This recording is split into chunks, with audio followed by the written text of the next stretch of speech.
Hello, staff members. Today we had an all-star meeting in person. As usual, we had some people that had to miss for various reasons. So please watch this video and then make sure that you apply what applies to you. I started out obviously by praying and just praying for the needs of our school and the needs of our staff as we have things going on. All of us have things going on. Um, I wanted to encourage everybody to finish well with the 7 weeks that we have left.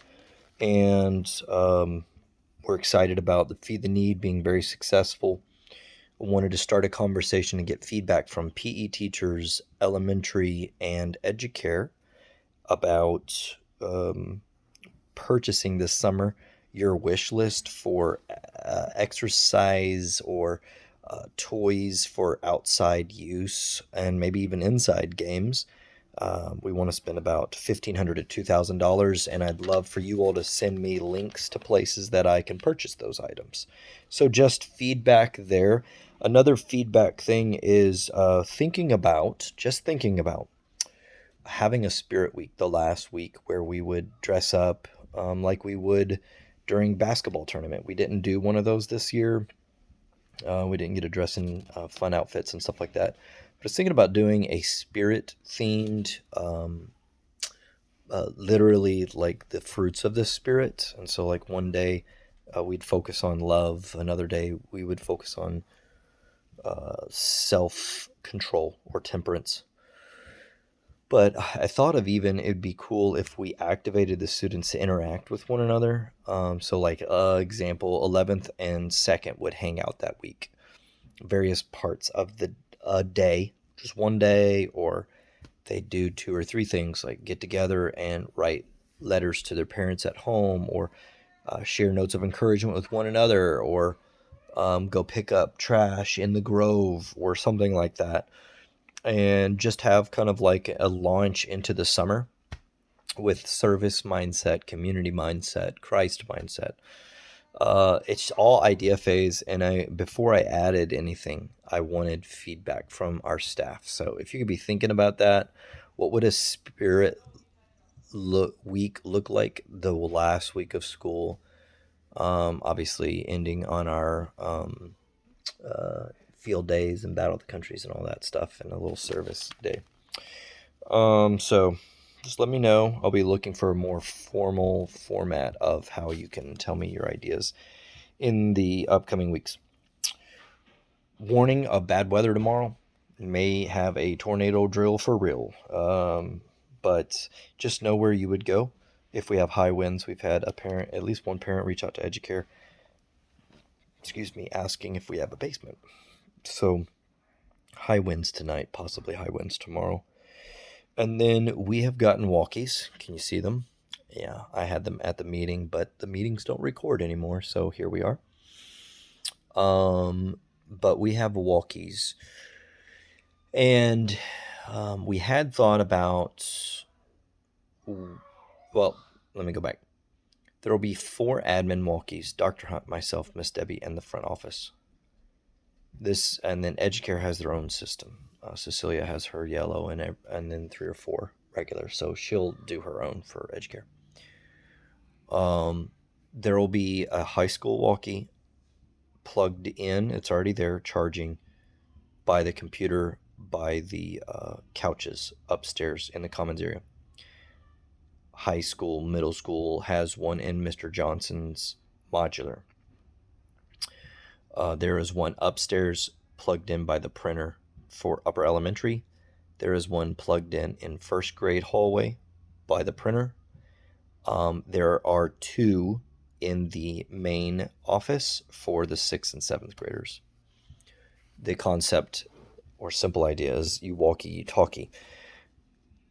Couple of reasons. One, when we go do activities, we're kind of in a gray zone for communication, and if something important were to happen, someone were to get hurt, a parent has arrived and we're looking for you, an emergency takes place, we need to have instant communication with admin in front office and vice versa. So we had actually thought about having you all, like PE teachers, Mr. Sultan and Mr. Oski. When you guys go to the gym, please take a walkie-talkie with you. We had thought about having you all turn in your cell phones because it is so important for us to realize, number one, a lot of our complaints come from moments where teachers may or may not have been watching during an activity time. Um, Number two, our students are going to be becoming more and more crazy as the weather warms up and we get closer to summer. Number three, we are getting more and more tired by the day, which means less attentive. We cannot be on our cell phones when our students are in active moments.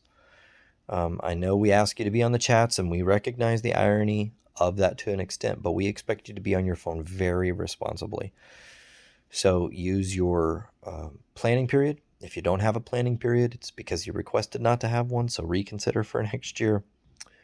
But use your lunch break to a limited extent before, after school, and then, of course, only using your cell phone really for chats and during break times provided by activities for elementary. Speaking of, Mr. Reese has a walkie talkie and one designated to him. So if you need to get a hold of him, you can elementary grab the walkie and ask Mr. Reese where he is. He's also a secondary security measure.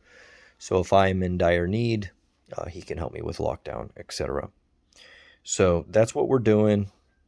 If you go out to the Grove, take a walkie talkie. If you go out to the picnic tables, if you go out to the front field, if you go out to the playground, if you go to the gym, what do I do if the walkie that's in my designated area is not there? I would ask you to then check with the office and see if they have an extra walkie, and you can send a student down to pick it up and bring it to you. Make sure the walkies get back to the charging ports, please. This is mostly first and foremost for a step up and an advancement in our emergency situations and in a crisper, clearer form of communication. After that, I discussed that we will be talking about end of school scheduling things, and we'll get with you all next week about that when we have time to talk about it. D. Hutchins came in for his last talk, and he talked to us about how polled out of 100 people, every 100 people who started working from 25 by the time they were 65, only 1% was wealthy, only 4% had enough in retirement. The rest, 66%, lived on charity or were still working at the age of 65, and then 29% were dead. And barring accidents, it was because of poor health, because they had not followed through with their health habits. So he highly encouraged us to take serious our financial plans and to not think that because we teach at a Christian school that we do not have enough money to be able to be responsible and invest. He challenged us in thinking about what is wants and desires. And he said, want and desire is the language of poor people. And rather than taking sacrifices right now and thinking about how to make your money work for you, he concluded with some phrases that I want to repeat. Take care of your body. It's the only place you have to live. Profits are better than wages. That's where you not just work for your paycheck, but you make your paycheck work for you. Work harder on yourself than you do your job. The more you learn, the more you will realize what you don't know. Stand guard at the door every day of your heart and your mind. The people you meet and the things you read will matter the most to you in life. And if you don't have integrity, nothing else matters. But if you do have integrity, nothing else matters. So those were the tidbits and summary points for today's last challenge. And I appreciate D. Hutchins. I know some people got flustered or a little upset about how his presentation is, but he was talking to us about very serious things that we should really be humble enough to listen to. And he didn't sugarcoat it. He shot it straight. And I really appreciated his time and energy put into telling us, sometimes stubborn adults, how we can lead our lives better, because these things do matter. We need to take care of ourselves well.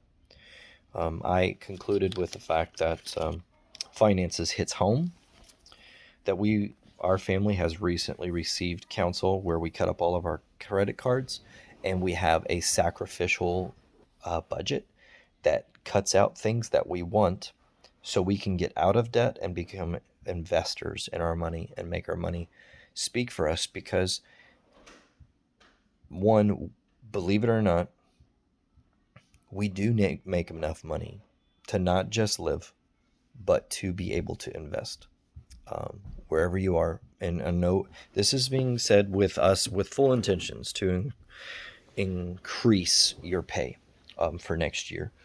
But we are not poor. Perhaps we are just poorly disciplined. And yes, our pay could definitely be better, should be better. And we're working on that. But think of it, reflect inwardly, as we've recently had to do. Cut up our credit cards, quit having or corporations take advantage of us through interest rates, make some sacrifices, because you never want to become the person that is working in a Christian ministry for the paycheck. Like, you literally either A, work so hard outside of your career of a school teacher that you have no energy to give to your actual career in your ministry, these students, because you're so tired from doing this side job, etc. Or B, your mindset is that I'm only teaching so I can eat, so I can survive. I challenge everyone to start with finding someone they trust in their church or in their family, to sit down with them with a budget and say, this is how I'm spending my money, this is how I'm investing my money. How do you do this so well, and will you show me? There's other things that I have planned, but I don't want to, until I get time to plan those, that I won't speak of yet. So, anyways, please email me that you watch this video at the end, and just email me that real quick. And thank you. Have a great day.